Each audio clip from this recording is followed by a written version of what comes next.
Hello guys, welcome to share Bazaar. एक और cell call आता हुआ यूनाइटेड स्पिरिट्स का। चलिए अब बात करते हैं कल आने वाले नतीजों की। कल बिग बॉय बजाज फाइनेंस अपने नंबर्स पेश करेगा। उसके साथ ही फिर हमारे रेडार पर रहने वाला है केमिकल में एसआरएफ और मिड कैप आईटी में परसिस्टेंट कोफोर्ज जैसे स्टॉक्स। वैसे वायदा की 8 कंपनियां अपने नतीजे पेश करने वाली, तो लिस्ट लंबी है। अब बजाज फाइनेंस पर पहले बात कर लेते हैं। कंसिडरिंग बैंकों में थोड़ा सा मिक्स बैग देखने को मिला है और एनबीएफसीज की अलग अपनी दिक्कतें रही हैं, तो ये क्वार्टर बजाज फाइनेंस के लिए क्या लेकर आएगा? हमारे साथ यतिन है बताने के लिए। यतिन, क्या एक्सपेक्ट कर रहा है मार्केट?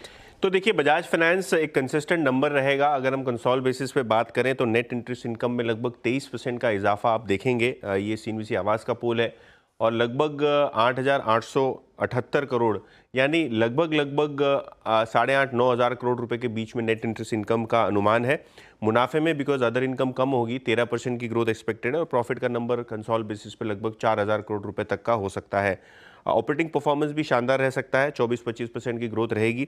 लेकिन नेट इंटरेस्ट मार्जिन से ये एक फिगर है जो आपको ध्यान देना होगा, जहां लगभग 30 बेसिस पॉइंट्स का प्रेशर इस क्वार्टर में देखने को मिल सकता है। पिछले क्वार्टर मैनेजमेंट ने कमेंट्री दी थी कि क्रेडिट कॉस्ट एलिवेटेड रहेंगे। वो किस हिसाब से रिजल्ट्स को इस क्वार्टर में इम्पैक्ट करते हैं वो देखना रहेगा। आगे की कमेंट्री क्या है क्रेडिट कॉस्ट को लेके, वो काफ़ी अहम रहने वाली है। तो H2 का गाइडेंस और ओवरऑल जो क्रेडिट कॉस्ट है इसको अगर हम देखें तो कैसे रहेगा ये देखने की ज़रूरत है। AUM ग्रोथ लगभग 30% की रहेगी, 7% क्वार्टर ऑन क्वार्टर बेसिस की ग्रोथ आपको यहाँ देखने को मिलेगी। और ओवरऑल अगर हम बात करें तो क्रेडिट कॉस्ट लगभग 5 बेसिस पॉइंट्स इस क्वार्टर थोड़े बहुत घटने की उम्मीद है कंसोल बेसिस पे। लेकिन हाँ, जो मैनेजमेंट की कमेंट्री है और जो एनालिस्ट का एक्सपेक्टेशन है, इसको मद्देनजर रखते हुए यहाँ काफ़ी कमेंट्री इंपॉर्टेंट रहेगी। कमेंट्री इंपॉर्टेंट रहेगी। और इनफैक्ट आज सुबह में जब हम LTR नंबर्स पर डिस्कशन कर रहे थे, उन्होंने क्रेडिट कॉस्ट पर कहा था, उल्लेख किया था कि आगे जाकर थोड़ा सा ईज देखने को मिल सकता है। वो कितना बड़ा पॉजिटिव रहेगा सेक्टर के लिए वो एक चीज़ है। लेकिन शरद, आप अपने आप को पोजीशन कैसे करेंगे? क्योंकि बजाज फाइनेंस कोई छोटा स्टॉक नहीं, एक भारी स्टॉक है। इसको लेकर एक्सपेक्टेशंस और एस्पिरेशंस अलग ज़्यादा होती है। मुझे लगता है, देखिए, मेरी अप्रोच तो हमेशा काफी सिंपल होती है। मुझे लगता है वैल्यूएशन वाइज थोड़ा एक्सपेंसिव साइड पे है स्टॉक, और अनलेस एंड अनटिल जो नए बिजनेस डिविजन्स या वेंचर्स ये कर रहे हैं, वहां पे वैसी स्केलेबिलिटी अचीव कर पाते हैं जो ट्रेडिशनल बिजनेस में इन्होंने की है। जैसे वहां इन्होंने जो क्रेडिट रेटिंग मैट्रिक्स वगैरह को यूज करके जिस तरीके से कंज्यूमर लोन्स पे अपनी पेनिट्रेशन बनाई है, वो काफी काबिल तारीफ था। आज के दिन आप अगर उनके ऐप पे जाते तो अक्रॉस द बोर्ड कुछ भी उसको यूज कर सकते हैं। तो मुझे लगता है अगर वहाँ वो स्केलेबिलिटी वो अचीव कर पाते हैं, तो आने वाले समय में काफ़ी ट्रांसफॉर्मेटिव हो सकता है। बट एज़ ऑन डेट, चूँकि पहले स्केल भी छोटा था, आज के दिन स्केल भी बड़ा है, तो उस स्केल पे उस चीज़ को टर्न अराउंड करना या किसी बिज़नेस को उतना बड़ा बनाना थोड़ा-सा चैलेंजिंग होता है। तो मुझे लगता है आने वाले समय में मैं ये देखना चाहूँगा कि बाकी जो नए वेंचर्स हैं या नए सेगमेंट्स हैं, वहाँ कितना रैपिड ग्रोथ कंपनी कर पाती है। जहाँ तक करंट वैल्यूएशंस का सवाल है, आप already 5-6 time price to book forward पे शायद ट्रेड कर रहे हैं।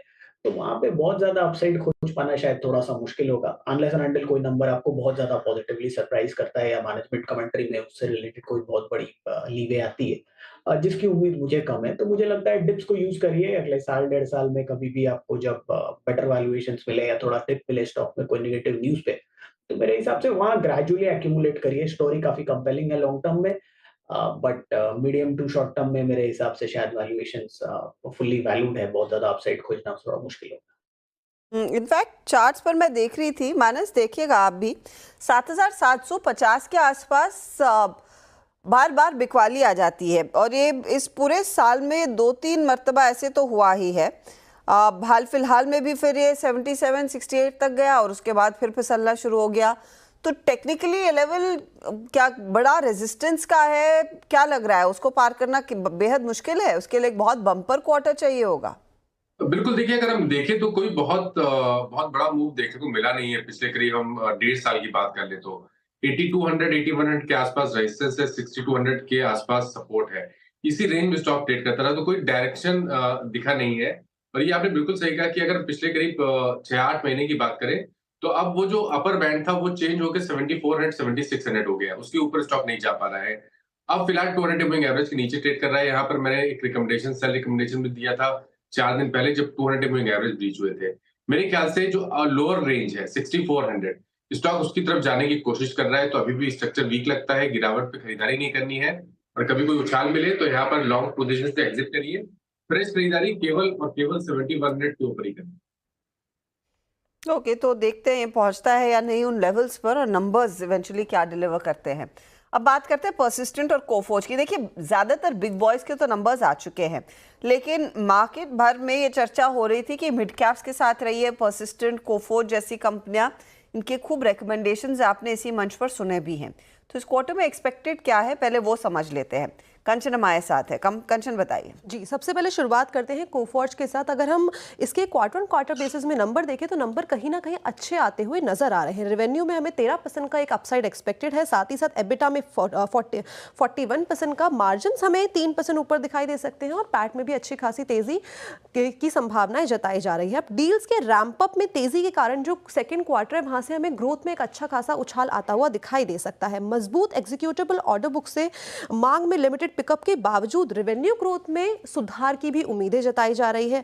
इसके साथ ही साथ जो मेजर फोकस कहां रखना होगा उस पर एक बार बात कर लेते हैं। सिग्निटी के इंटीग्रेशन और साथ में उसकी परफॉर्मेंस में मैनेजमेंट की तरफ से किस तरीके की क्लैरिटी आती है। साथ ही साथ बीएफएस और इंश्योरेंस सेक्टर में डिमांड एनवायरनमेंट पे नजर रखना काफी ज्यादा जरूरी होगा। इसके अलावा फिस्कल ईयर 25 के लिए जो एस्टिमेट लगाया जा रहा है सीसी ग्रोथ का, वो लगाया जा रहा है 10% का, जो कि ये सारे के सारे फैक्टर्स हैं इस टाइम पे हमें काफी ज्यादा फोकस में रखने होंगे। ओके, तो ये बात हुई परसिस्टेंट और कोफोर्ज की। पोजीशन कैसी बन रही है, अमित बताइए। कोई ट्रेड लेना पसंद करेंगे आप प्री नंबर्स या नहीं? क्योंकि ये देखिए, कोफोर्ज आपके सामने 5% नीचे है, परसिस्टेंट भी एक बार स्क्रीन पर लेकर आएंगे, और चार्टिकली बताइए क्या स्थिति उभर कर आ रही है। जी मैम, कोफोर्ज का अगर हम स्ट्रक्चर देखें तो एग्जैक्टली अपने एक सपोर्ट पे आया 50 डेमा horizontal support, but having said that जो आज का फॉल है वो थोड़ा सा अलार्मिंग है, वॉल्यूम्स ज्यादा है और 5% का इसमें कट है, तो एक बार अवॉइड करना ही बेहतर रहेगा रिजल्ट से पहले, क्योंकि अगर ये लेवल्स टूटते हैं तो बिकवाली बढ़ सकती है। तो एक बार रिजल्ट्स देख लें and then I think fresh call technically लेना बेटर रहेगा। फॉर द टाइम बिंग दोनों ही स्टॉक्स मेक और ब्रेक लेवल पे, ये टूटते हैं तो बिकवाली बढ़ सकती है। ये तो थोड़ी बहुत बिकवाली बढ़ने का डर है। कोफोर्ज कंचन ने आपके सामने पेश कर दिया, परसिस्टेंट भी बताइए। जी, अगर रेवेन्यू में यहाँ पे बात करी जाए तो 5% का अपसाइड एक्सपेक्टेड है, पैट में 2% का, एबिटा में भी 2% का। At the same time margins हमें यहाँ पे फ्लैट देखने को मिल सकते हैं इस क्वार्टर में। अब हेल्थ केयर में मोमेंटम जारी रहने की उम्मीद है, साथ ही जो बड़ी डील्स है उससे भी फायदा मिलता हुआ दिखाई दे सकता है। अभी वेज हाइक से जो मार्जिन को वेज हाइक के चलते जो मार्जिन है वो यहाँ पे इस टाइम पे हमें फ्लैट देखने को मिल सकते हैं। बीएफएसआई में डील मोमेंटम जारी रहने की भी उम्मीदें जताई जा रही है। साथ ही साथ हाईटेक में रिकवरी कमेंट्री किस तरीके की आती है, ये खासा फोकस में रखने वाली चीजें होंगी।